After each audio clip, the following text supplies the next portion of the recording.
Hello, welcome back to my channel. For those that are new here, my name is Joanna. I run an art shop called SleepyJoArt where I create cute and silly art pieces that I hope can bring a smile to people's faces. So yeah, today's video will be a little bit of a mixed bag of different projects that I've been working on. I need to do a bunch of sculpting for all of the phone hipper orders that I just got for my last shop drop. All right, so the agenda for this week, I need to craft a bunch of kitty phone hippers, and I also need to ship out the clay figures that I made for Nami and Ashley. Funny thing is, as I'm recording this right now, I still haven't posted my Nami video, so I'm really excited to reveal that. But I have like the kitty phone hipper here. I love the little star and bow detail on the back, and then the little bow in the front is so cute. I also made two desk buddies. One of them is strawberry matcha themed because Ashley released a strawberry matcha powder. And then the other one is a hojicha kitty. So it's got the little brown details on it and also on the tail, and it also has the cute little star with the bow in the back. I had so much fun making these. They're so cute, and like honestly it's a little sad to give them away, but this project is really cool. And honestly, I was like really surprised when I reached out to Nami and they actually responded to me. So I guess in life you have to be like a little delusional sometimes. I also already have some of the matcha kitty phone hippers done since I needed to do a photo shoot of the products. I really love the design of them. I was kind of shocked when they sold out so fast. I feel kind of bad because I got a lot of people messaging me about when they'll be restocked. So I'm trying to figure that out, and probably for like my next shop drop, I'm thinking of opening up slots again for the matcha kitty in addition to the next kitty design that I release. But I think what I'm gonna do first is go ahead and pack up Ashley's order so that can be ready to ship like probably later this week when I go to the USPS.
Perfect strangers, just the two of us. 침묵 속에 대화 till the sun down. 말하지 않아도 만지지 않아도 알 수 있는 사람도 있구나. After all, we are lonely souls. 당그러니까 따라오시. Thank you to Roll Life for sending me their adorable DIY garden home kit. I'm so excited to get into this. This is the specific style I chose. I'm really excited to build this. It's like a little garden house and it has a little furniture on the inside, and I even want to create maybe like a little desk buddy that will be sitting in there eventually. So let's have some fun building this super cute kit. To my previous point about burnout, I think as artists, a lot of us have the same problem of finding time to do things for fun and not necessarily creating art to sell. So I thought this was a really great opportunity to just build something fun and celebrate the finishing of my shop orders. I think honestly the last time that I created something just for fun was me making Komi. It was this little desk buddy cat that represented my trip from Japan. Also, oh my gosh, look how cute this little door is. It's adorable. And also my cat Mimi, she was my buddy this whole time. She was just sleeping next to me while I was building, so that was really fun. One thing I will say is the kit was still really fun to build, but I will say it is a little complicated. There's just a lot of little pieces that need to be put together, and the instructions are pretty long. So if you do build it, I recommend building with a friend, or if you are building it yourself, to definitely split it up into like maybe a couple of sessions. I ended up adding this little garden smisky because I felt like he just fits so perfectly in this space. I mean, just look at that, that's adorable. We don't have to go and feel lonely. From now I am with you only. So if you're interested in checking out more of Roll Life's DIY kits, they literally have so many options to choose from. Feel free to check out the link in my description and you can go check out their site. Okay, so I wanted to do a really quick kind of Q&A session, or I guess just a little yap session about how I typically run my shop drops and any tips and tricks that I have for anyone out there that might be looking for advice. And my last shop drop, I pretty much sold out in like 5 minutes, so I'll probably keep doing what I have been doing with my shop drops so far, which has kind of been following a schedule of start posting some like progress videos on what type of products I'm making, doing an official launch of the products paired with a giveaway of some sorts, and then also doing an official shop drop paired with the giveaway. And obviously for whatever products you'd like to sell, you want to make sure it's something that people are also interested in as well. So when I was kind of brainstorming what I wanted my shop to focus on, I wanted to pair a lot of my own interests as well, because there's no point in creating and selling your art if it doesn't bring you joy as well. So to many of the people that watch me, you guys know I love cats. And at the time I wanted to create something that was cute but also had functionality to it, and I decided to create phone hippers because I was interested in getting one myself. And while I was at the store buying a Smisky,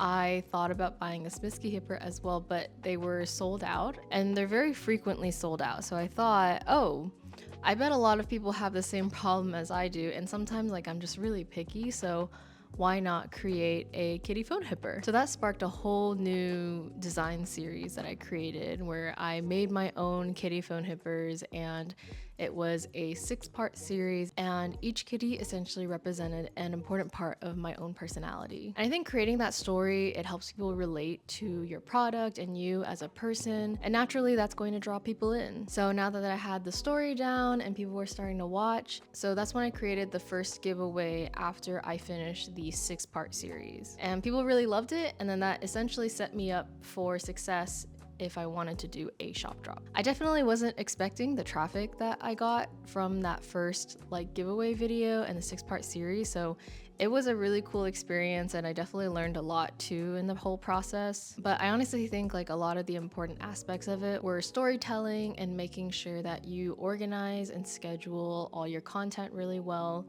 to set yourself up for success. So for my most recent shop drop, where I released a new matcha kitty phone hipper, I kind of did the same thing. So I made teasers for the kitty phone hippers and then finally released them, announced the giveaway. That video also did crazy on TikTok as well, and that led to me being able to sell out of all of them like within 5 minutes, I'd say, to the point where I actually did have to open up more slots. So with all of that in mind, I'd say my top tips are to, number 1, make sure you have a good story and do a little bit of writing and brainstorming, because ultimately you want people to stay drawn into your story and whatever you're trying to sell or the art that you're trying to create. And you have to convince them why they should be interested in watching your journey. I don't think it's necessary to have a giveaway, but I think having an incentive to keep in touch with your channel or your account definitely helps. So I'd say if you have the means to provide some sort of incentive to like, to comment, to follow your account, and sometimes doing a giveaway of an item that a lot of people are interested in is an easy way to provide an incentive for people to come back. And lastly, I think just timing all of your posts is super important. You don't want to announce your product or your art like way in advance, and then by the time that you post your giveaway or you do your actual shop drop, people have already forgotten about your product. I feel like in today's age, things just move so quickly on social media, trends come and go so fast. So I typically like to keep my timeline of like product launch, giveaway, and then official shop drop all within like 2 to 3 weeks. So honestly, when I do get into these projects, I am very, very busy for that short amount of time because I'm constantly creating content, I'm preparing my items for my shop drop, and then I'm busy with shipping and fulfilling all my orders. Like I just finished my shop drop, and then I'm working on a YouTube video that is talking about the shop drop, and then I'm also starting to think about my next shop drop too. So I do believe like time management is honestly one of the most important things. Those are just some of my really quick tips on how I ran my recent shop drops that have been successful. Of course, this is just my own personal experience, and I want to reiterate again, like you definitely do not need to run a giveaway just to have a successful shop drop, but it just happens to be one of the things where it does garner attention and, you know, encourages people to comment and interact with your post, which naturally will push the algorithm. Now onto some quick fire rapid questions that I get very frequently just about my shop or myself. A common question I get is, why did I choose the name SleepyJoArt? And it's really not that deep, and it's definitely not political by any means. I just created the name because my name is Joanna, and Joe for short, and I'm always tired. Like I'm literally always tired. I can sleep for so long. It's kind of impressive, honestly. I just put the two together, Sleepy Joe, and then slapped on art at the end to distinguish that my account was an art account. And that was basically it. Yeah, there's not too much of a deeper story there. How do I come up with my ideas for art, desk buddies, etc.? So I created a video on how I found my art style a long time ago. This was when I was just making stickers, I believe. A lot of the points that I mentioned in that video, I will repeat here.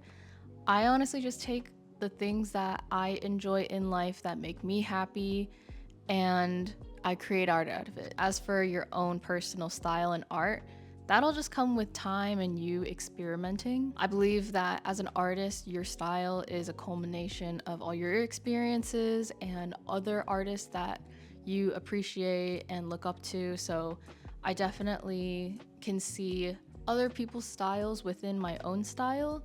This definitely doesn't mean like, you know, copying another artist's style, but I believe like taking inspiration and bits and pieces from different people can help shape you into the artist that you want to become. Wow, I got like really deep there for a second. Show us your cat. Who is she? How old is she? What type of cat is she? This is my cat Mimi. She is 9 years old and she's just a standard domestic house cat. I remember when I first got her, she was just a tiny, tiny little baby. Honestly, she was feisty from the beginning.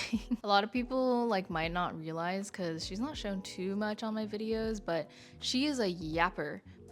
She's extremely loud and will let you know what's on her mind. She yells for food, she yells for attention, she will yell for no reason. Yeah, she's just a girl. And she is just a yapper. She's not great with strangers. She will pretty much only cuddle with me. It does take her a long time to warm up to someone, and that's just her personality. Any people that you look up to, favorite artists? Yeah, I definitely have a lot of favorite artists. I mean, as you can see right here, this is Maxine the goldfish from Uncomfy. A lot of you that watch me probably know her as well. She's honestly a big inspiration for me starting my business and also getting into polymer clay. I started watching her videos, it's probably been like over a year now, so it's been really cool seeing her entire journey over this past year. And lastly, any big goals or projects for this year that I'm looking forward to? I have a really cool project that is not quite in the works yet, but